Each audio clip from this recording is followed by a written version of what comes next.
Awesome. Welcome, everyone. We are very excited to kind of close out the year with another webinar. We've had a series of very exciting and fun webinars all year, and we're excited to bring in the last one for 2023. Dave Fredericks is going to be talking to us about No More Rumors, creating successful strategies for associate communication and retention. But before we kick it off, do want to just do a quick disclaimer and share that the information discussed in this session represents the views of individuals and does not constitute legal advice or the views of all of Alpine. So you should always consult your organization's leadership and legal counsel as needed for your specific situations. So with that, let's talk a little bit about housekeeping and ground rules. I'm Brenda Stoltz, and I will be moderating and co-facilitating with Dave. We will be using the chat button for any questions. So if you have any questions, please go ahead and drop them in. You don't have to wait until the end of the presentation. We will take them as we go. And the presentation will be uploaded both on our website and on the Alpine YouTube channel so that you can reference at a later date. Without further ado, I'd like to introduce you guys to our host today, Dave Fredericks. So Dave Fredericks is an expert in our field and has over 30 years of experience in warehouse operations, process, and inventory, really in pretty high volume, multi-location warehouses across the United States. With Alpine, he's been instrumental in really helping us develop our data-driven quality standards for our projects and specifically our WMS implementations. And he has plenty of experience as it relates to both communications and the engagement of employees. So excited to hear him talk to us today. Dave? All right, thanks, Brenda. So the goals for today, number one, to share best practices for effectively communicating within a warehouse environment. The agenda topics, we're going to discuss the art and science of communication. We're going to explore messaging goals and mediums. We're going to look at execution considerations to improve the delivery. And finally, assessing communication effectiveness. Is communication an art or science, or is it a little bit of both? I think we're going to see that where there's definitely a little bit of both. For the art of communication considered art that requires practice, finesse, understanding the audience, by pairing the medium with a message, by tailoring your communication tools to the unique dynamics of the warehouse setting.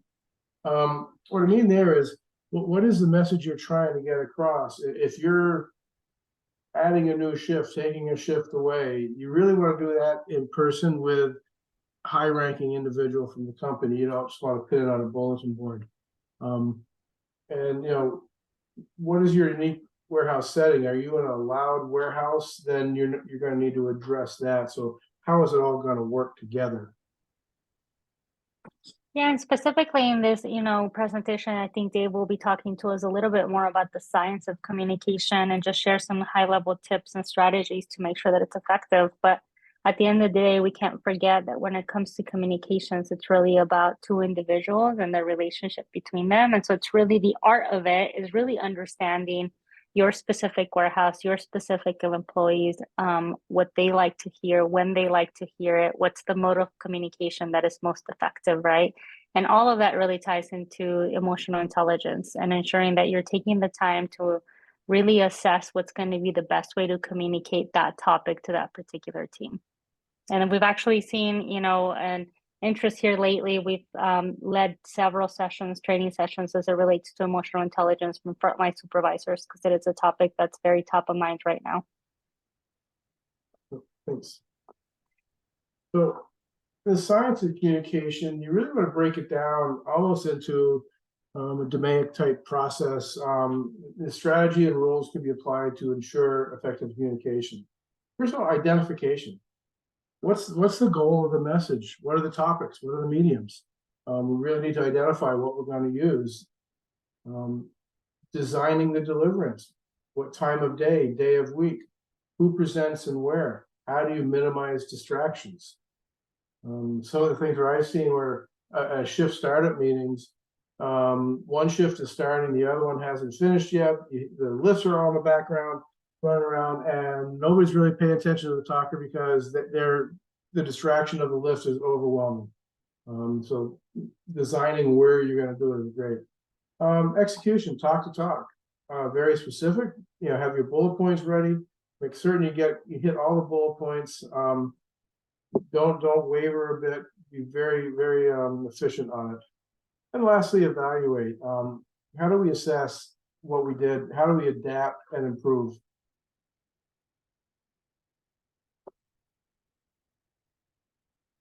Identifying the goals of the communication. It is important to set clear goals for communication in warehouse by first understanding the purpose behind each communication.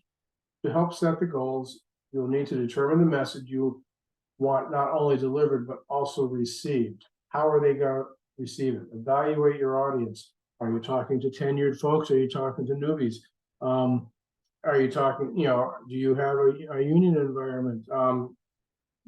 Looking at the medium, select that medium and the source that is favorable for all of them. So this could take some work. And this is where the slide before, how do you assess, learn, and improve on the following ones? Common goals could be explaining performance expectations, keeping people informed, such as policy changes, performance summaries, upcoming events, process and system changes, use of organizational change management. Are we putting a new software system in? How are we going to be communicating that? Education, new regulations that require additional training compliance. We know, we always have new regulations coming our way. Do we have the necessary training? How do we get it? How do we communicate this? Recognizing achievements, anniversaries, days without accidents. How do we get that out in a positive way that it deserves? And then addressing concerns. If you utilize suggestion boxes or any internal polling, what concerns are coming up that we can address through communication? Yeah, and I would say that these are, common goals, but I would also say that these are really kind of your best practice, what you really want to make sure that you have a goal for every single one of these items. I think time and time again, when we go and we work with clients, more often than not, we're working with them and helping them through a change. And so they've got the process and the use of OCM as it relates to that specific change really pretty well thought out. They have a plan of communication. They know what needs to be communicated, when, and to who. But it's really on the other, like more everyday, daily operations type of things that we see there's a gap there. They don't really sit down to plan and think through strategically. As I think about 2024, what is my communication plan for my employees? When and how am I going to recognize? When and how am I going to inform? How am I going to educate? And so ensuring that you have a plan in writing, I think is really important to ensure that you have a holistic communication plan and that your team doesn't start to feel like, oh, every time that there's communication coming up, it's because there's a big change or there's a policy or there's something that I need to know, but instead just feels really well connected and up to date on any information across the organization. Very good, thank you. So, the medium for effective communication, there are a variety of mediums to choose from. These are some of the ones that I have seen used effectively. Your daily stand-up meetings could be a shift start, the daily outlook, yesterday's wins and losses, the safety message of the day, monthly department meetings, budgets versus actual, action plans to improve performance, labor updates, projections, upcoming events. You can have quarterly all-hand meetings. Usually these are off-site department heads, review the results, planning for the future, team building. Your employee newsletter, a periodical to look forward to. It should be fun and informative, giving a lot of employee recognition. The employee bulletin board, another great tool. It's more than just the legal postings, key news events, project updates, safety fun facts. I saw in one warehouse was a bulletin board, why do we work safe? And everybody brought in pictures of their family and put it all through it. So it really brought the point home that safety is not just follow rules. There's a reason for it. Employee surveys, really looking at the high level mood and viewpoints of the individuals. You might use it for understanding the effectiveness of an OCM project. We took a baseline a year ago, now we went through all this change. Where are we now? My recommendation, don't overdo them. After a while, people just don't, if they don't see the results, they don't see any change, then we're just redoing it for the sake of redoing it, which is not going to be well. Do you have an open door policy? And if so, what does that mean? Are you really available, or are you just saying that? So making yourself available, if you have one, is a necessity. Also, I think one of the more informal, very good ones is the Gemba walks, which is basically management out on the floor, walking, talking to people, listening, be consistent with your periodic walks, talk to the folks performing the work, be open to suggestion, but do not be afraid to say no and why. Straight answers are always preferred. If somebody has an idea that, yeah, this sounds good, but they didn't really think it through, and there's a lot of costs, then you can explain this as a cost. And we can't undertake that in this budget year. Maybe we could look at the future, but right now it's too costly.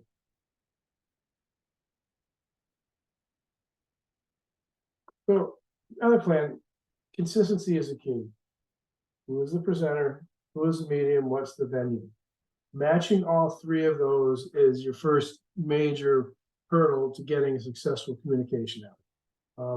And this could even be for the daily stand-up meetings. Is your presenter, does it have a voice? Can they attract the audience? Can they keep them engaged? There's somebody that speaks like Charlie Brown's teacher that nobody can hear. People aren't going to listen. They're not going to come back that much. The timing of it. When are you going to have it? What's the best time to present new ideas, new messages? And stick to scheduled events. If you have a meeting, a monthly meeting to present financials, then you better have it the same day every time, because if you're late, people are going to start wondering about the financials. Why don't they have them ready? Why aren't you talking about them? And once you start missing those, then the rumors start to fly. And this part of effective communication is not putting any wind in those rumors. I also think consistency, Dave, really helps to drive and build that trust, right? So if you're consistent about when you're delivering the message, how you're doing it, who's doing it, the team then has that trust that they're going to get that communication directly for you. And if and when those rumors come up, they have confidence in the fact that they know that they're going to hear about it directly from their boss or directly from the site leader or whoever it is on such a date. So consistency is one of those things not to take for granted, and ensure that you're really putting the time and effort to, if you already put it out there, if you have a schedule, make sure that you stick to it, because your employees do start to trust in that. And as soon as you start to go away from that, then that might actually feed a little bit of the rumor mill that you're trying to avoid. Very good, thank you. So the environmental challenges in a warehouse, the venue. What are the unique dynamics of your warehouse setting? Where, how many people are you going to get together? Where can they all fit and hear? The allotted time. Stopping a shift or delaying the start costs a lot of money. So how do we do it effectively, quickly, and so we're not tying up the entire shift? Multilingual communication. Everyone needs to hear the same message, so we're going to have to provide the necessary translations for your associates. Full stop meetings. I've seen companies employ these. If they're, what's the severity level that requires immediate attention and communication? Stop the production because we got to talk about this bad thing that just happened. So look at all the different environmental challenges that can present you. Printed material, recognition boards are great. Establish them, prominently displaying employee achievements, milestones, accommodations. This can boost morale and reinforce a positive work culture. Safety boards, key tips and reasons to work safe. KPI boards, key operational metrics tied to performance goals. The key about these, if it's printed material, update these boards timely. There's nothing worse than walking in and see a weekly update board that has a week ending date that's 4 weeks prior. And that just becomes a joke and nobody's going to read it. So we've gone through all of this. We've had all our meetings, we've had our presentations, we've had our newsletters. What's the effectiveness of them? What are our feedback mechanisms? What was your goal? So how do you get to elicit feedback from the meeting attendees? Maybe it's compliance or process change. We had a process change. We had a lot of meetings. Are we compliant to it? Again, I come back to it. Informal discussions during Gemba walks. When the leadership is out there, and are they asking questions about, hey, did you hear? What do you think about what we talked about last week? If there's not any one-on-one interaction like that, if you're not coming back, then they're probably not effective in your communication. Which my question then is: your rumor mill active? Yeah, I think another way, and I think it's a very typical way that a lot of organizations kind of track the effectiveness or gauge the effectiveness of their communication is through these employee surveys, right? And I would say that, one, like they're absolutely necessary, especially in these like very large organizations where you've got thousands of employees, right? But I think with the employee surveys, one, you need to take into account like what questions are being asked and how is that specific employee perceiving that question, right? So ensuring that you're aligned and that they're answering the question with a good understanding of what you're actually trying to get. And so when it comes to employee surveys, I would say use that as a data point, but make sure that you're having what we call like clarification chat sessions, right? So you're using the Gemba walks to really talk to your employees about, hey, when we ask this question, like what comes to mind? Why would you answer it this way? What could we potentially do differently? And really use it more as a data point to try to understand how your team is feeling and what they're trying to do versus an end all be all. Just wanted to touch on that one a little bit. Yeah, because I know employee surveys are a tricky one, right? Like we really can't avoid them, but at times, if not done appropriately, it can be frustrating, especially to your front level supervisors when they feel like, well, I'm not really sure why they're saying that, or hey, half the employees that took the survey might not be there anymore. And so you really have to be very aware of that to ensure that it's still value added for everyone. Yeah. And also paying attention to some of the smaller departments that might not be represented fairly because they're usually tossed into another one. Like you could have, your maintenance folks, and you could have your safety folks that are tucked into the warehouse. So the smaller departments, but really it's the warehouse speaking, and not you don't get to hear them. So pay attention to that too, because they know that for sure that they're not being represented. So you go back to our title, which was looking at retention, and Brenda touched on it a little bit earlier. How does communication affect retention?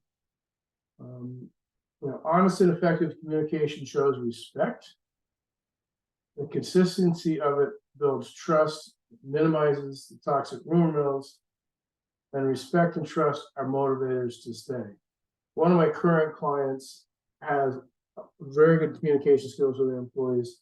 They're going around, they're actually putting on breakfasts for all the warehouses, and leadership will go down and cook the breakfasts. Open discussion forum, any new events coming up will be represented. There'll be tables I can go, and the owner and the CEO is there, flipping omelets, and it really helps. And they're over the last few years, their retention rate has gotten much better. And I know it has to have to do with their communication style. Yeah, I think ultimately when it comes to communication, right, that's really where you're going to hear, one, how happy your employees are, but then secondly, you're going to hear a lot about the concerns, right? And so if there's an effective line of communication both ways, then you're going to be able to get ahead of those concerns. And ultimately, that's what you want to do to ensure that you're retaining your employees, right? Not every organization is going to be perfect. There's always going to be mistakes. We are believers in continuous improvement. And Dave, I'm sure you're chuckling, right? Because that's really what you do every day. How do we make the process better? How do we look at it? How do we take out the defects? And so it's really no different when it comes to communication. It's just ensuring that you're constantly pushing yourself and evaluating whether or not the routines that you have today are effective, right? And that doesn't mean like whether or not we're really recognizing and everyone's happy, but no, are you truly communicating? And going back to all the different common goals that you have, are you educating? Are you recognizing? Are you informing? Are you, training? Whatever those goals may be, and you have a different perspective on how you measure all of those different goals is really important. No, it's so true, because And most of your communications in the warehouse environment with the hourly folks are going to be live presentation speaking in front of them. And just think back to ones either if you put them on yourself or if you watch some ones that you kind of like, ooh, that didn't go over too well. Did you stop and think afterwards, okay, what was it that happened wrong? What could we have done better? And the next time work on improving that. If you haven't done that, you just said, "Oh, well, I'll figure it out next time," then your chance of repeating that is probably high. Learning from it, adapting, and improving is where you need to go. So, any questions that came up? Yeah, I've got a couple here, Dave. So the first one, if we go back to the mediums that we were talking about, the question is, what medium do you think it's the most effective for warehouse workers? What meeting type for the warehouse workers? I guess I'll start the answer with a question. What's the message we're getting across? The best type, I think, if it's a large, the message, especially if it's a serious message, it might want to be done in little smaller groups. So there's more one-on-one, a large, a large change message, whatever that change is, with a large group might get a little difficult to manage. So you might want to do that in smaller groups. If it's just the daily startup meeting, it's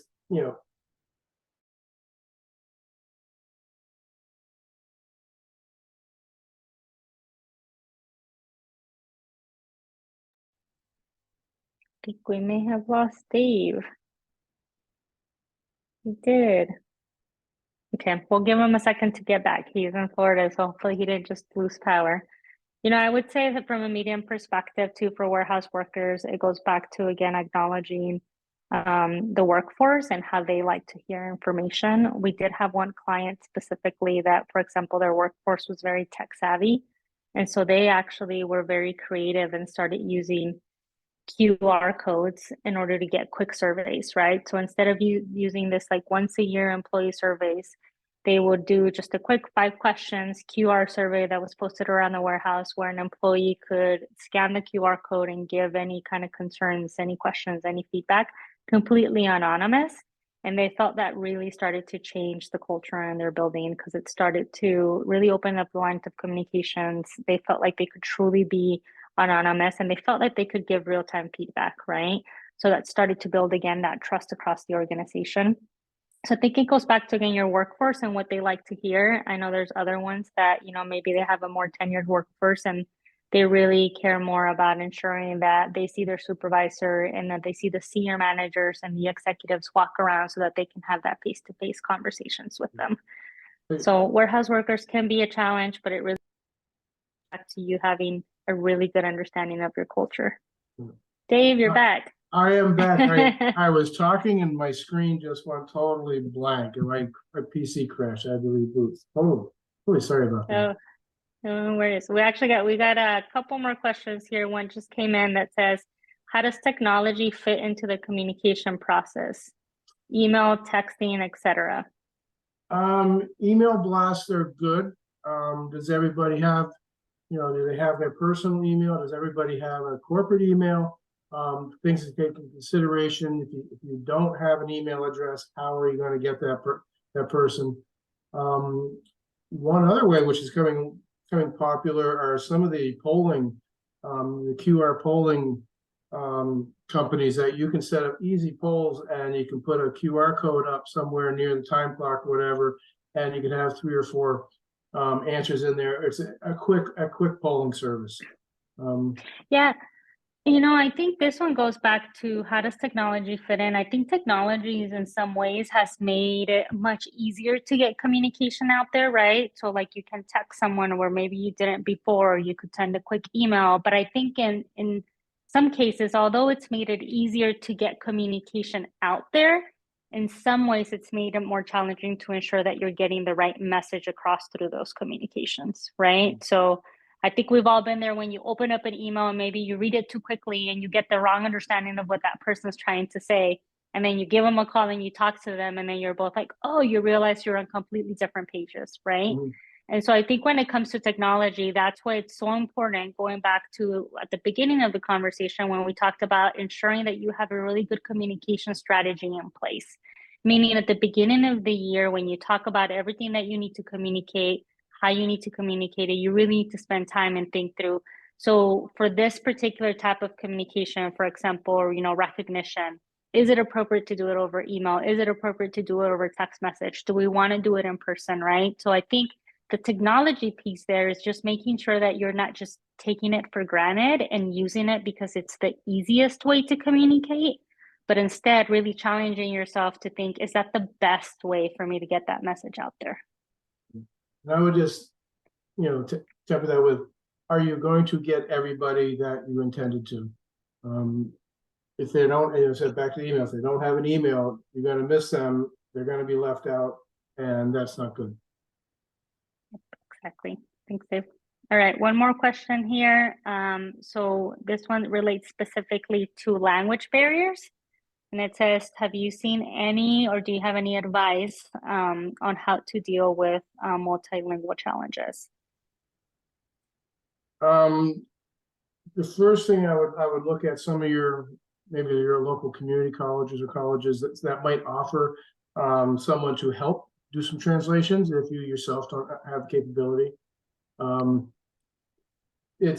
You really need to understand, it depends on how we had in one warehouse I was in, I think we had 5 or 6 different nationalities out there that were all speaking that. So how do you handle them all?